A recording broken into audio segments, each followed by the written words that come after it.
Salam alaikum az-Zulflaoun. Bonsoir. L'Algérie se débat aujourd'hui entre un passé colonial lourd et un avenir incertain. Le Parlement algérien, dans un élan euphorique, a adopté une loi criminalisant la colonisation française. Un geste symbolique fort qui marque un pays vers la réparation du passé, mais qui risque d'éclipser les véritables urgences du présent.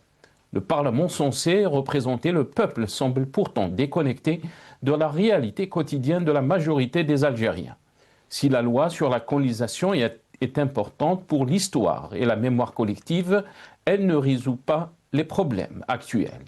La pauvreté, le chômage, l'absence de perspectives pour la jeunesse. Alors que les symboles de l'histoire sont mis en avant, ce sont les défis de demain qui sont négligés. L'Algérie, aujourd'hui, ne peut plus se contenter de se nourrir de son passé.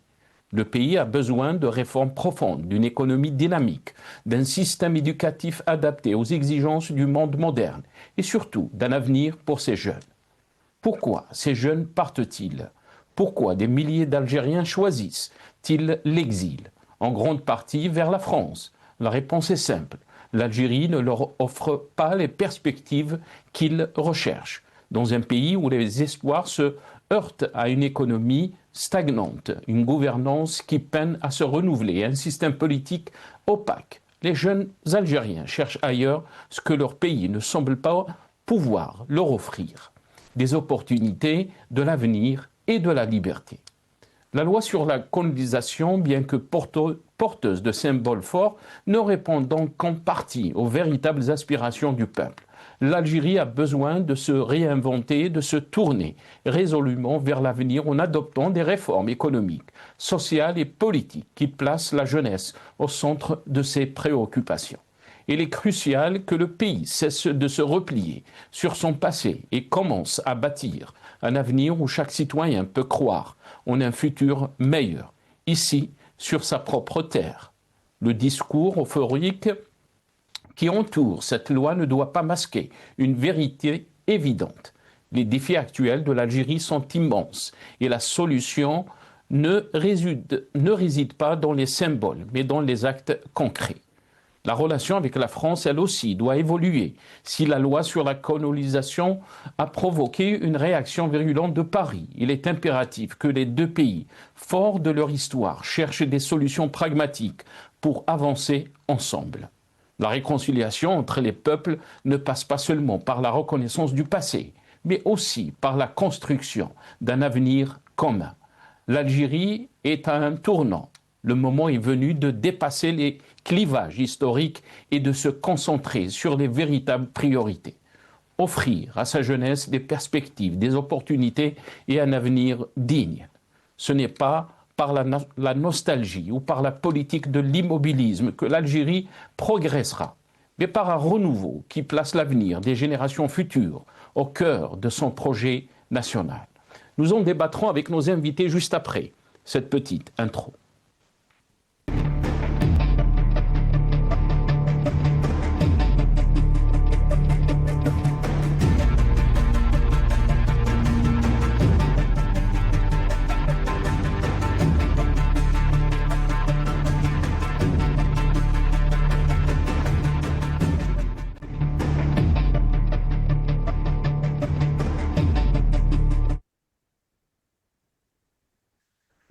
L'Algérie adopte une loi contre la colonisation. Paris dénonce une initiative hostile. C'est le titre de notre émission pour ce soir. Et pour en parler, j'ai le plaisir d'accueillir ce soir avec nous M. Rafiq Bouhlal, économiste et militant politique. Il est avec nous depuis Paris via Skype. C'est Rafiq, marhaba bik. Merci beaucoup d'avoir accepté l'invitation. Bonsoir, c'est Nassar. Merci à tous les téléspectateurs et téléspectatrices de la chaîne Al-Magharibia. Merci pour l'invitation.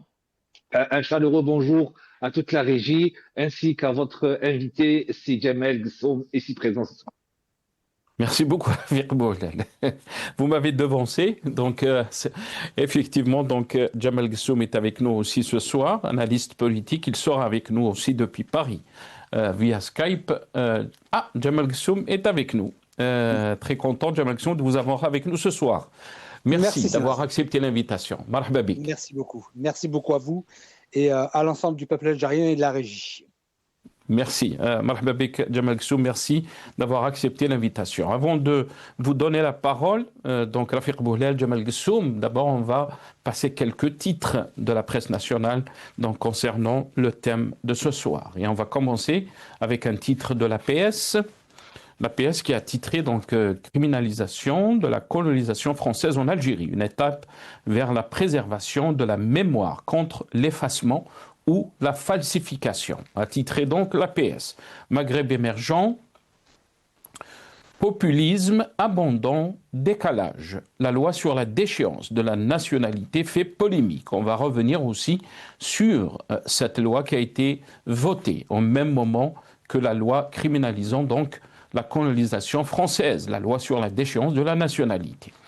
Le Matin d'Algérie, un journal en ligne, criminalisation de la colonisation, un texte en contradiction juridique avec les accords d'Évian, selon Benjamin Stora. Benjamin Stora, donc l'historien français. Et un titre de France Info, Paris déplore donc une initiative manifestement hostile après l'adoption par l'Algérie d'une loi criminalisant la colonisation française. Le ministère des Affaires étrangères français a rappelé donc mercredi l'ampleur du travail engagé par le président Emmanuel Macron en matière de mémoire de la colonisation au travers d'une commission mixte d'historiens français et algériens. Et bien sûr, il y a eu beaucoup de réactions sur les réseaux sociaux, mais on a choisi juste donc deux réactions. Redouane Boujma poste, si c'est possible, nos amis de la régie. Voilà, des patriotards qui menacent la patrie. Mutashaddiqoun bil wataniya yuhaddidouna al watan, a écrit donc le journaliste Redouane Boujma, journaliste, analyste politique. Mais on termine aussi avec ce post de Tahar Khalfoun, qui est juriste sur Facebook, donc a posté donc sur Facebook. Tahar Khalfoun est juriste. Il a écrit donc un article dans le journal de Libération français. Tahar Khalfoun, donc la loi sur la colonisation française adoptée en Algérie, il y a un risque de confusion entre histoire et justice. Et bien sûr, il y a ce récit de Tahar Khalfoun, mais aussi de Benjamin Stora. Tahar Khalfoun, je le cite, ce projet a une histoire dont la genèse remonte en effet à l'année 1984 et même avant, pendant la période du parti unique, mais il a toujours été retiré au motif qu'il risquait de nuire aux relations diplomatiques entre les deux pays, l'Algérie et la France. En 2019, les tenants de ce projet ont repris la destinée de l'État algérien en main, mais c'est un serpent de mer qui a souvent servi d'instrument de pression sur Paris, a écrit Tahar Khalfoun. Je vais citer aussi Benjamin Stora, l'historien français. Oui, il a été mis à l'ordre du jour plusieurs fois, notamment en réponse à la loi française de 2005, portant reconnaissance de la nation et contribution nationale en faveur des Français rapatriés. Puis l'article 4 de cette loi, qui reconnaissait un aspect positif à la colonisation, a été supprimé, mais la loi est restée. Et le projet de loi algérien avait été mis de côté. Il a ressurgé en 2010, mais l'administration de Bouteflika est de nouveau préféré l'enterrer pour préserver les relations avec Paris. Au cours de la décennie de 2010, les deux pays ont enclenché un travail mémoriel commun, puis il y a eu le mouvement du Hirak, l'arrivée de Abdelmadjid Tebboune, et enfin la brouille diplomatique de 2024 qui a gelé tous les travaux sur la mémoire, a écrit Benjamin Stora.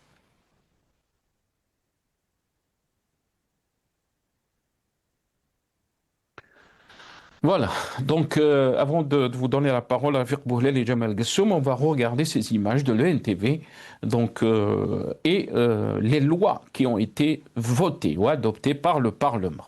On regarde les images.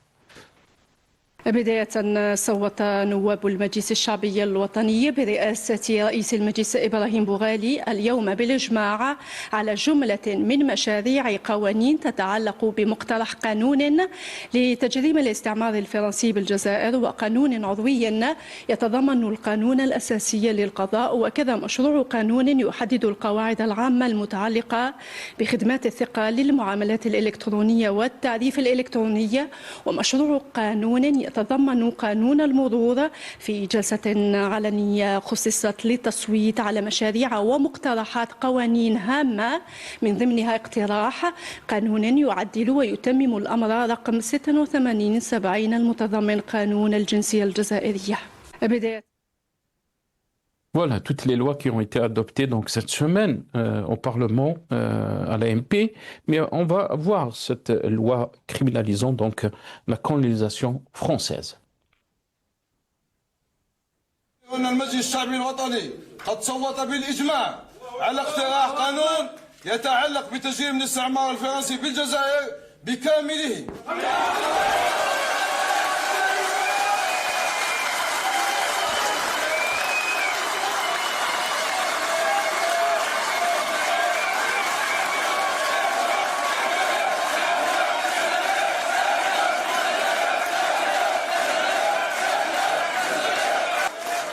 والآن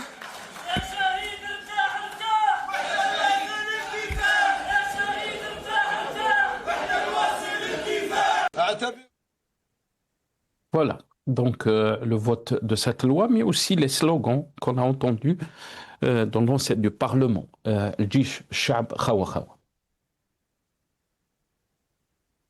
تحية فللجيش الوطني الشعبي كل تحية.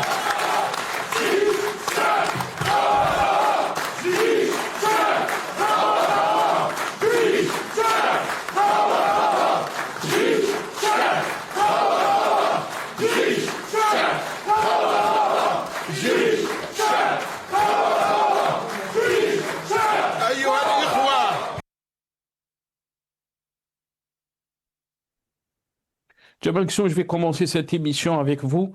Je sais que vous voulez réagir par rapport à cette question. Quand on voit ces images, est-ce que pour vous, c'est des images donc qui sont positives par rapport donc à cette loi qui a été passée au Parlement, cette loi criminalisant donc la colonisation française, ou bien au contraire, pour ceux qui critiquent donc cette loi, ils disent que c'est pas le moment. Et qu'est-ce que cette loi va changer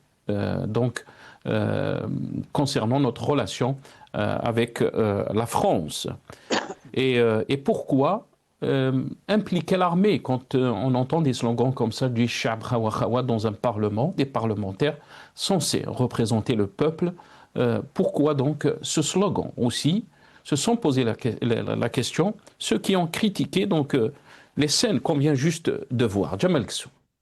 Alors tout d'abord, Jeish Khawa, ça n'a rien à faire au Parlement. Ça, c'est la première des choses. C'était un slogan, je dirais, populaire qui appartient au peuple. Ce n'est pas parce que les députés auraient, au conditionnel, été élus par le peuple qu'ils doivent se comporter comme des citoyens lambda au sein de l'Assemblée nationale.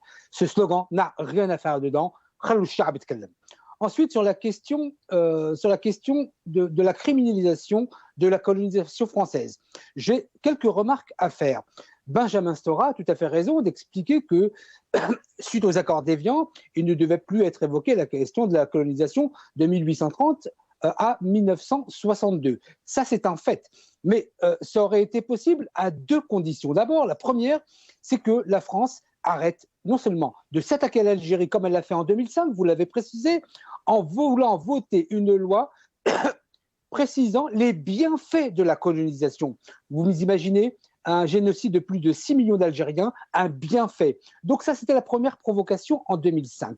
Nous avons aussi cet épisode de, en gros, août 2024 jusqu'à d'ailleurs aujourd'hui, où ça continue, où les attaques incessantes des politiques français à l'égard de l'Algérie, minimisant les actes de génocide. Et donc, à partir d'un certain moment, comme partout dans le monde, il fallait que non seulement l'Algérie se dote d'une loi qui fasse l'effet miroir à ce qui est évoqué comme étant quelque chose de tout à fait simple en France.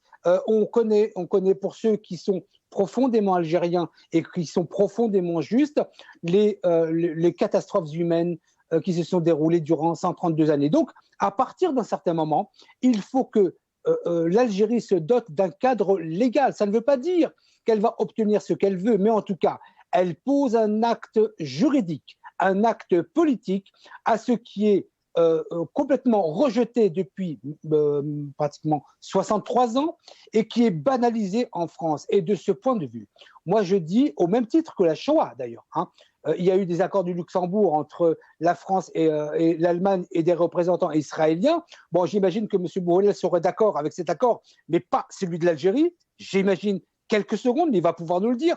Et donc, ce programme de loi, en tout cas ce loi criminalisant, parce que c'est un fait exact. Il ne faut pas me raconter des histoires en me disant, en gros, c'est peut-être pas le moment, ou alors on va gêner les relations franco-algériennes. La question qui prime, 1, est-ce que la France reconnaît les crimes qui ont eu lieu?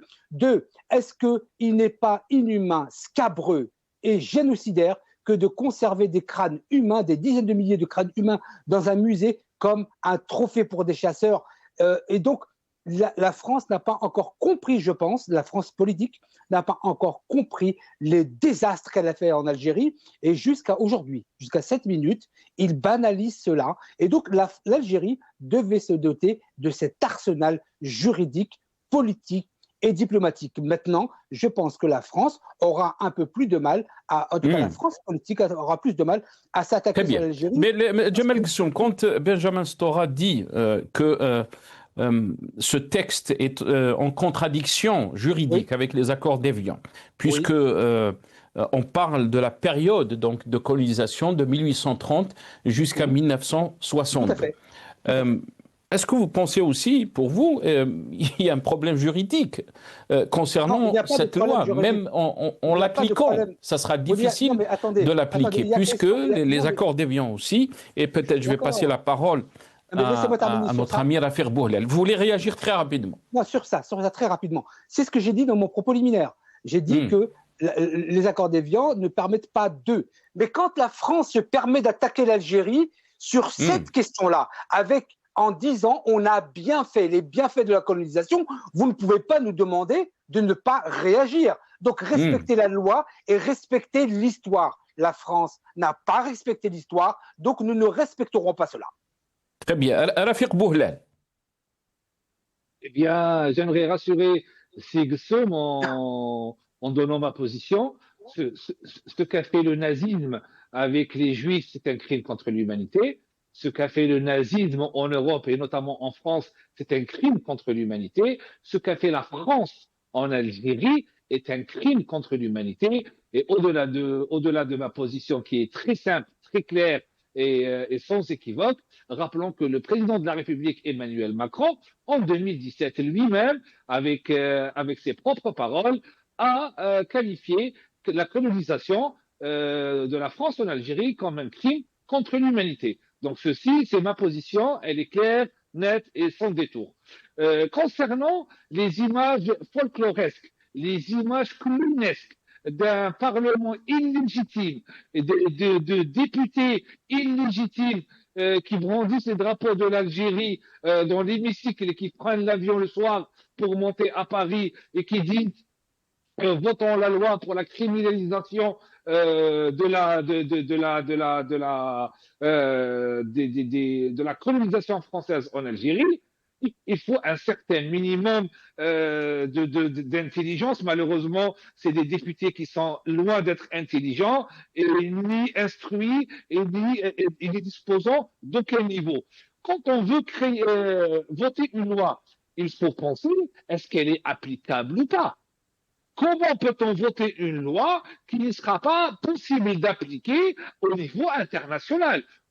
À quoi ça sert à voter une loi qui n'aura aucun poids au niveau international, au niveau de l'ONU, pour pouvoir inscrire les crimes de la colonisation française comme des crimes contre l'humanité?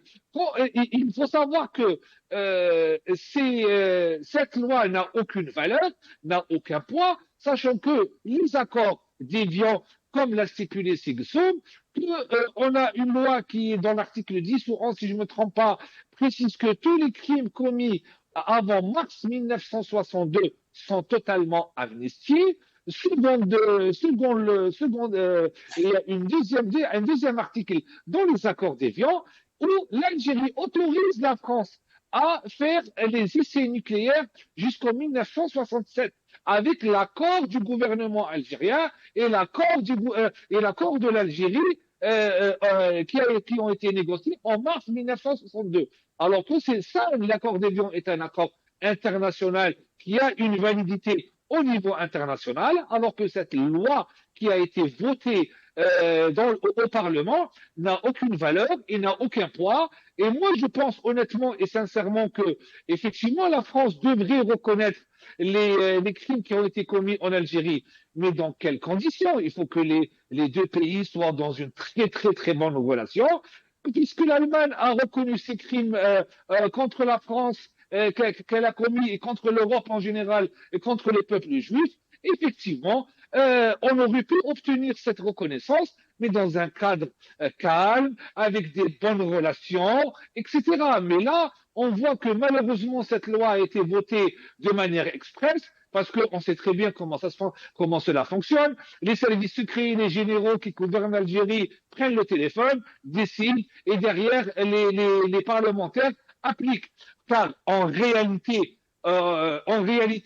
l'Algérie, elle a perdu et elle s'est fait humilier sur le dossier palestinien. Elle a montré qu'en fin de compte, tous les slogans du gouvernement algérien, c'est des slogans vides. Elle a perdu sur le dossier du Sahara occidental de manière humiliante à 14-0 à l'ONU. Et là maintenant, comme d'habitude, la rente mémorielle, encore la rente mémorielle. Je rappelle juste qu'il y a 50 000 hauts fonctionnaires algériens, ministres, députés, généraux, colonels, commandants, qui disposent de la nationalité française, vivent en France, leurs épouses sont en France, leurs biens immobiliers mal acquis à travers les détournements d'argent public sont en France, et leurs entreprises sont en France, et leurs enfants sont en France. Donc on est dans une contradiction totale. Ce n'était vraiment pas le moment, et ce n'est absolument pas le moment de mettre cette loi sur la table, qui en fin de compte, elle va uniquement susciter encore plus des réactions algérophobes du côté français. Très bien, mais vous avez parlé de la contradiction, donc Rafiq Bouhlel, puisque la presse française aussi et les médias français ont réagi à cette loi, même donc le ministère des Affaires étrangères français. Paris donc déplore une initiative hostile concernant donc cette loi criminalisant le colonialisme, la colonisation française en Algérie. D'abord, on va regarder cette petite vidéo. Je vous laisse la réaction très rapidement, Rafiq Bouhlel, et je passerai après donc le micro à notre ami Djamel Gessoum. On regarde donc la réaction des médias français concernant donc cette loi. L'Algérie a voté aujourd'hui à l'unanimité une loi sur la criminalisation de la colonisation française, la qualifiant de crime d'État. Alexis de la Fontaine, Alger demande des excuses officielles à la France. Oui, l'Algérie veut envoyer un message fort. L'ensemble de ses députés, écharpe au cou et drapeau à la main, votant à l'unanimité pour condamner la France.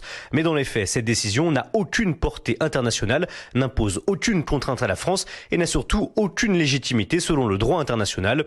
Paris dénonce même une initiative manifestement hostile.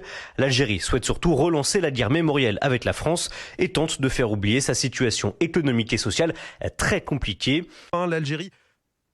Voilà, Rafiq Bouhlel, très rapidement, et je donnerai donc à Djamel Gessoum le temps pour réagir ou la parole pour réagir. Les médias de droite vont se donner à cœur joie. Je rappelle que je suis fils de Moudjahid et que mon père a fait la guerre, paix à son âme, il a fait la guerre d'Algérie.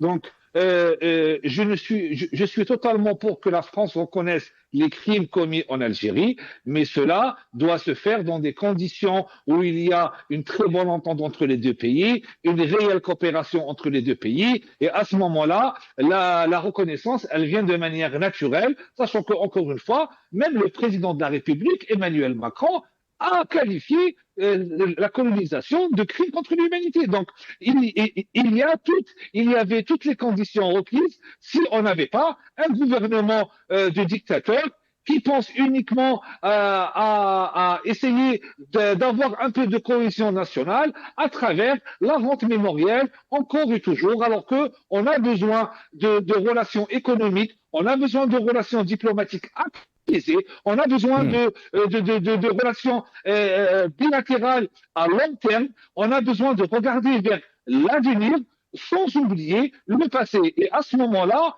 les conditions seront requises pour une reconnaissance de ces crimes qui ont été commis durant 132 ans. Et malheureusement, encore une fois, on voit que cette diplomatie qui n'a pas de boussole fait en sorte de remettre de l'huile sur le feu, alors qu'il y a 1001 dossiers bloqués entre les deux pays, que ce soit économique, politique, juridique, etc., qui sont bloqués. Et aujourd'hui, on rajoute ce nouveau dossier qui va encore pourrir les relations franco-algériennes jusqu'à minimum 2027. Très bien. Jamal Ksoum, souvent que ceux qui ont critiqué cette loi parlent du timing. Pourquoi maintenant, alors qu'on a besoin d'apaisement, on a besoin donc d'essayer d'apaiser cette tension qu'il y a entre Alger et Paris. Je pense que Rafiq Bouhlel l'a si bien dit par rapport à cette question. Pourquoi maintenant et on peut comprendre, mais Rafiq Bouhlel, il dit que son père était moudjahid. Beaucoup d'Algériens ont sacrifié pour l'indépendance de leur pays. Mais pourquoi on arrivait à instrumentaliser une question qui est bien sûr difficile pour les Algériens? Et on parle même de rente mémorielle maintenant, qu'on instrumentalise cette question d'histoire, alors qu'il y a des défis que le peuple algérien est en train de vivre, des défis actuels, des défis en termes de liberté, en termes économiques, socio-économiques, en termes d'ouverture politique, en termes d'une diplomatie qui est apaisée, qui va avoir de bonnes relations avec ses voisins. Jamal Ksoum.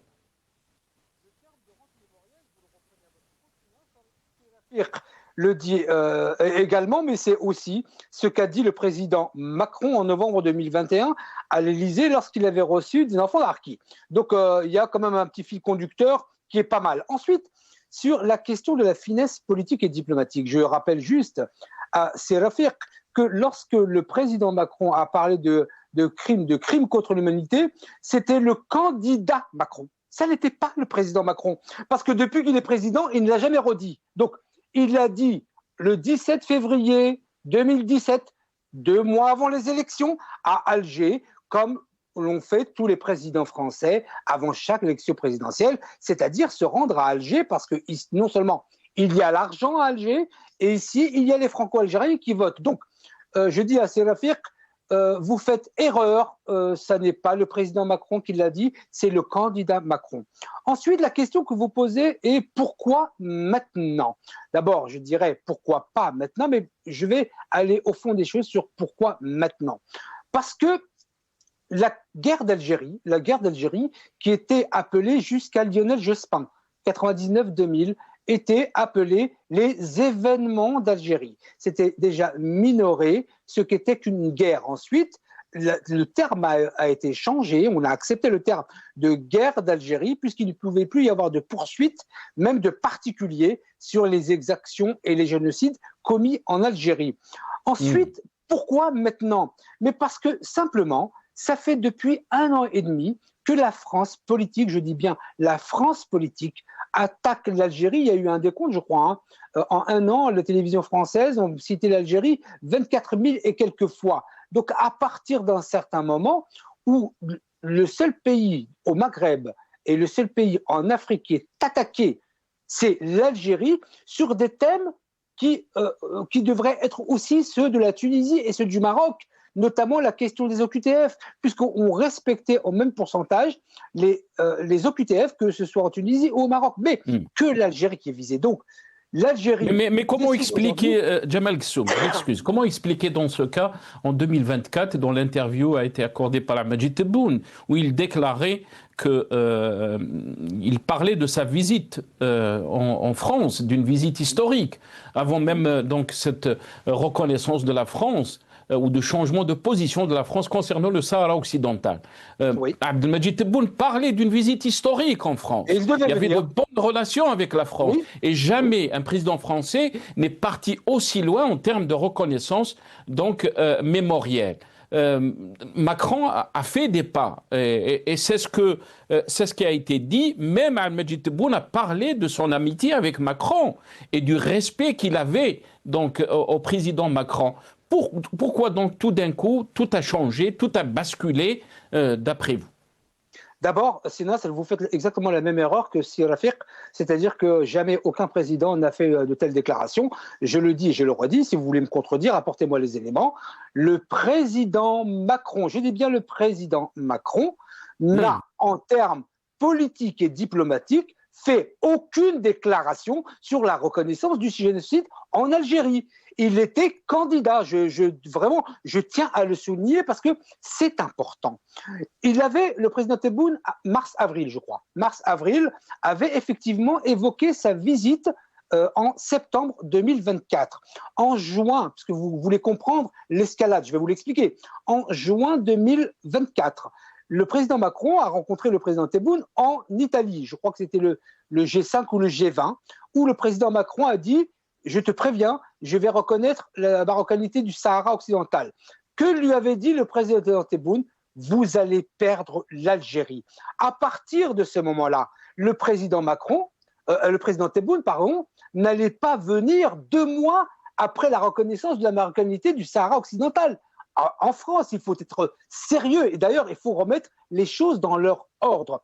C'est juillet 2024. On arrive novembre 2024. L'arrestation de Boualem Sansal et les attaques du matin au soir et du soir au matin du ministre de l'Intérieur français avalisé par le président de la République. Donc les relations ne pouvaient pas aller mieux. Moi, ce que j'aimerais dire, c'est que lorsque j'ai quelque chose à dire sur le pouvoir algérien et sur le président Tebboune, vous me connaissez, je crois, je n'ai pas ma langue dans ma poche. Mais il y avait l'arrivée d'une nouveau ministre de l'Intérieur, Laurent Nunez, qui avait déclaré qu'il allait qu'il était beaucoup plus. Il est plus sur ça, mais Sinas, sa deuxième déclaration, est-ce que vous l'avez entendu?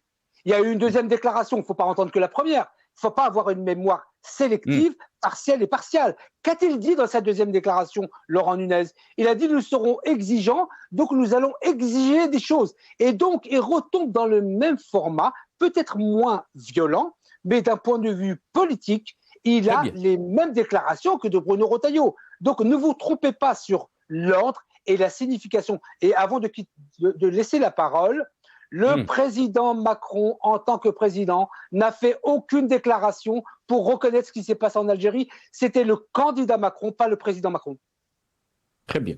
Rafiq Bouhlal, on a vu bien sûr ces images de députés porter donc des écharpes avec l'Alam al-Jazairi ou le drapeau algérien, scander le Jaish Sha'b Khawa Khawa. Beaucoup se sont posé les questions, donc quand ils ont vu ces images, quelle est votre réaction quand on entend des slogans pareils? Est-ce qu'on est en train d'impliquer l'armée alors qu'on parle d'une enceinte, d'un parlement, des représentants du peuple algérien, censés être donc les représentants du peuple algérien? Comment peut-on analyser cette question?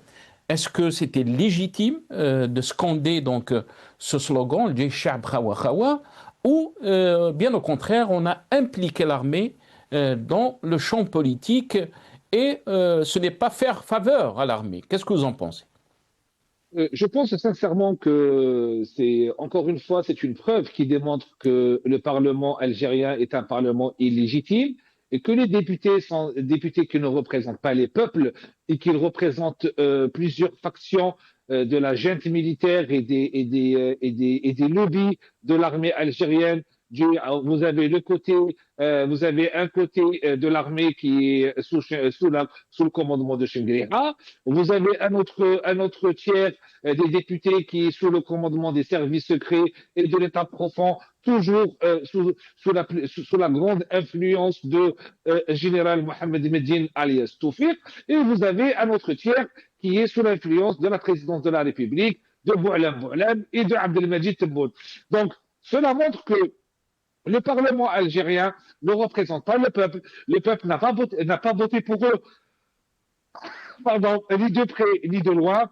Ce Parlement utilise ce slogan populiste, on le sait très bien que le peuple algérien et les soldats algériens, je dis bien les soldats algériens, qui sont les enfants d'Algériens et d'Algériennes, nous sommes frères et sœurs. Mais ce Parlement, il est représentatif de l'armée algérienne, des vrais décideurs algériens, et ça montre que nous ne sommes pas dans une démocratie, malheureusement. Nous avons une dictature pure et dure, et qui est avec une façade au niveau de la présidence, une façade au niveau des institutions, et la preuve. Quand ces institutions n'émanent pas de la volonté du peuple, elles n'ont aucune valeur. Et on a vu l'effondrement des institutions publiques algériennes, surtout depuis l'arrivée de Tebboune et de Chengrera au pouvoir. Et pour un simple exemple, quand il parle de Jishab Khawa Khawa, il y avait à peine 48 heures, c'était l'anniversaire du décès du général Ahmed Gaïd Salah.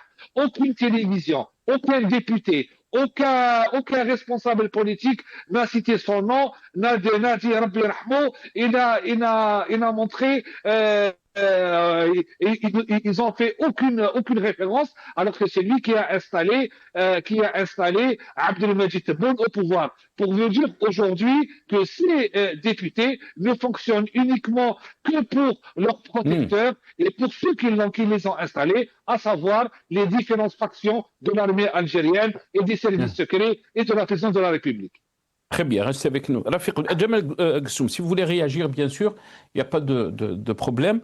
Mais la question aussi que beaucoup d'Algériens se sont posées, et surtout les Algériens de la diaspora, cette loi peut les viser aussi. Il y a des répercussions sur la diaspora algérienne, sur les Algériens qui vivent en France. Est-ce que vous pensez que c'était une bonne chose de faire passer cette loi maintenant? Alors que les priorités, je pense que Rafiq Boulel, on en a parlé, il y a des priorités immenses concernant la construction de notre pays, concernant l'avenir de la jeunesse, une jeunesse qui est en train de partir, des médecins qui partent en France, des ingénieurs qui partent en France. C'est ça le problème. Au lieu de parler de la construction de notre pays, de l'Algérie, on est en train de revenir encore une fois au passé. Très rapidement, Jamal Ghassoum. Très rapidement, si les actions menées par le gouvernement et l'État algérien, telles que cette action de criminalisation de la colonisation française, a des répercussions sur la diaspora algérienne en France, cela au moins démontrera, d'ailleurs ça a été le cas durant l'année précédente, l'année qui est passée, que la France n'est pas si démocratique et si droit de l'homiste que cela. Au moins ça nous montrera ça, ce visage, mais ce visage, nous le connaissons puisque les politiques français durant l'année précédente disaient nous, on ne va pas faire payer à la diaspora ce que l'État algérien fait, mais elle l'a fait à travers une complication des titres de séjour, etc. Donc, nous, on ne va pas compter non plus. Et moi, je suis né en France, hein, donc je suis pas, moi, j'ai pas débarqué hier matin. Donc, on ne va pas s'appuyer forcément sur le caractère droit de l'homiste et, je dirais, démocratique des autorités françaises. La question de la colonisation et la question moi, j'attache une importance particulière au crâne humain, parce que des crânes humains, garder cela, c'est dégueulasse. C'est d'une dégueulasserie comme pas possible. Quand vous avez un État comme la France qui garde ça en trophée comme s'ils étaient encore des chasseurs, ça démontre je dirais, le caractère inhumain, le caractère dérisoire qu'ils ont à l'égard des Algériens, qu'il s'agisse de la diaspora ou des Algériens et nous montrons, nous.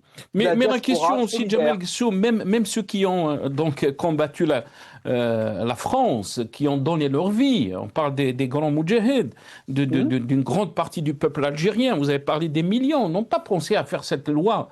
Est-ce que cette loi, c'est une fuite en avant? C'est un échec? 63 ans après, la question qui se pose, qu'est-ce qu'on en a fait de notre pays? Alors, ça me permet, justement, c'est bien parce que ça me permet de rappeler quelque chose que j'ai oublié tout à l'heure quand vous posez la question de l'utilité juridique et légale de cette loi.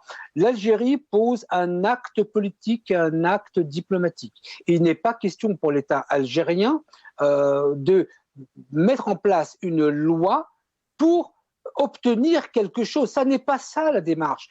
Il s'agit d'un acte politique et d'un acte diplomatique. La loi va concerner, par contre, c'est le seul volet juridique de cette loi, va concerner les Algériens aussi bien de France que d'Algérie, qui vont s'amuser, comme beaucoup le font autour des plateaux de télévision, à cracher sur l'Algérie. La loi sur la déchéance de la nationalité, on n'en a pas parlé, mais j'ai une liste à peu près exhaustive des Algériens de France pour lesquels ils n'auront plus la nationalité algérienne, et ils pourront non plus parler en tant qu'Algériens, mais ils pourront aboyer. Ça sera autre chose. C'est ce que vous êtes. C'est votre mot. Oui, c'est le mien. Puisque vous avez parlé de la déchéance nationale, on va écouter le ministre de la Justice algérien, Lotfi Boudjma. على هذا الاقتراح تكونون قد ساهمتم في تعزيز الترسانة القانونية للدولة الجزائرية الهادفة لمواجهة كافة التهديدات التي تستهدفها مهما كان شكلها ومصدرها. وعلى غرار المبادرة باقتراح القانون الذي يجرم الاستعمار الفرنسي يكتسي اقتراح هذا القانون الذي حظي اليوم بمصادقتكم أهمية كبيرة. فإذا كان الأول يهدف إلى حماية الذاكرة الوطنية والحفاظ على تضحيات شعبنا وكفاحه في سبيل استرجاع استقلاله، فإن الثاني يهدف إلى التصدي إلى بعض التصرفات التي تستهدف استقرار بلادنا والحفاظ على قداسة رابطة الجنسية القائمة بين المواطنين ودولتهم والتي تقوم في جوهرها على توفر الولاء للدولة والانتماء الروحي والنفسي لها.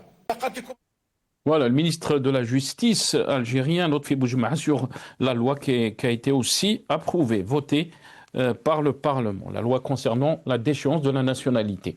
Rafiq Bouhlel, si vous voulez réagir, bien sûr, il y avait toute une panoplie de lois qui ont donc été approuvées ou votées au Parlement, et bien sûr cette loi qui a fait polémique, cette loi qui a fait réagir les Algériens aussi, concernant la déchéance de la nationalité. Cette loi me consterne au plus profond de mon être et me révolte, car celui qui est à l'origine, le député Sifr Mohamed, qui porte très bien son nom, Zéro Mohamed, a voté au Parlement la loi offrant 80% des ressources naturelles minières aux étrangers et 20% à l'Algérie. Donc s'il y a bien un traître à qui on doit appliquer cette déchéance de la nationalité, c'est bien le député Mohamed Sifr qui l'a proposé à travers les généraux qui gouvernent l'Algérie et qui rentrent dans une politique de dictature. Ça veut dire, en Algérie, si vous faites un post Facebook, si vous parlez, si vous donnez votre opinion, vous vous retrouvez en prison. Et malheureusement, à l'étranger, comme ils n'arrivent pas à faire taire cette opposition de plus en plus grandissante, qui montre les points faibles de ce régime, qui montre les dérives de ce régime, alors on va jouer sur la nationalité. Être algérien ou ne pas être algérien, ce n'est pas ça qui fait l'amour pour l'Algérie. Et pour cette raison que moi, Rafiq Bouhlel, disposant de la nationalité algérienne, de père en fils, en petit-fils, en arrière-petit-fils, sur les 10 dernières générations, j'ai demandé à mes avocats de rédiger un courrier que je vais adresser en début février au ministre de l'Injustice et du téléphone rouge, Lotfi Boudjma, pour demander la déchéance de ma nationalité algérienne. J'en veux pas.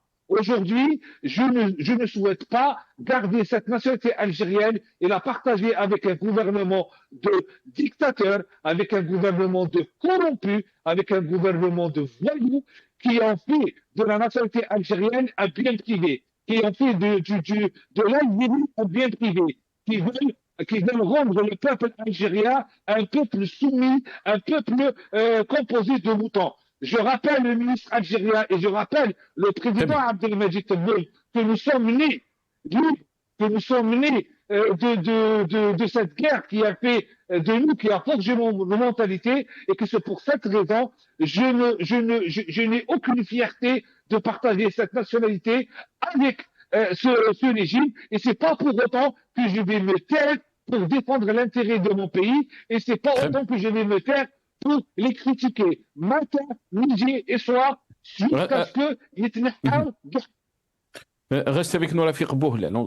Juste donc, un rappel, Rafiq Bouhlel, vous avez utilisé un qualificatif de traite concernant donc le député Sefor. Vous êtes responsable, bien sûr, de ce qualificatif et nous pouvons donc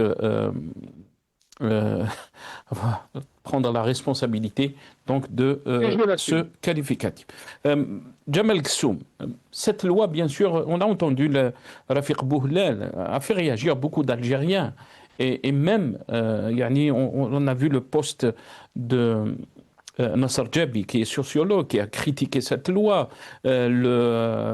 Abdelaziz Rahabi, l'ancien diplomate, l'ancien ministre, a critiqué aussi cette loi.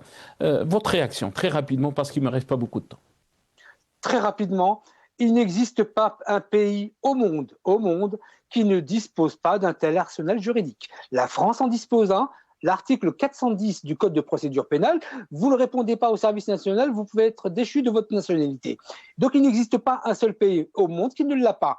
Et on en voudrait simplement à l'Algérie quand vous dites sinon ça a fait beaucoup réagir les citoyens. Je n'ai pas remarqué cela. Ça a fait réagir des personnes qui pouvaient se sentir visées. Et je dis simplement à Sir Rafiq que lors de notre dernier passage, lorsqu'il avait considéré l'État algérien comme un État terroriste, s'il demande la déchéance de sa propre nationalité, au moins, et là, il sera cohérent. Mais s'il dit que son père a fait la guerre d'Algérie et qu'il lie sa nationalité, du verbe lier, sa nationalité algérienne à l'État et non pas à l'histoire de son père, etc., c'est bien rabaisser son histoire propre à l'Algérie. Wallah, il s'est allé. Rafiq Bouhlel, un seul mot, on termine l'émission. Ni l'histoire de mon père, ni l'histoire de mes ancêtres au rattachement de cette nationalité. Aujourd'hui, le gouvernement algérien veut museler par tous les moyens les opposants et les voix discordantes à l'étranger en les privant de leur nationalité. Et moi, je leur offre ma nationalité. Ils peuvent la garder. Le jour où ils je ferai une demande de naturalisation quand il y aura un pays basé sur le respect, la loi et la justice. Merci beaucoup à nos invités. On est arrivé à la fin de cette émission. Merci beaucoup pour votre respect mutuel. Rafiq Bouhlel, économiste et militant politique de Paris. Merci à vous et merci à Jamal Ghessoum, analyste politique. Vous étiez avec nous aussi depuis Paris. Merci à vous, chers téléspectateurs, d'avoir suivi cette émission. Yatikum saha. Bqaw ala khair.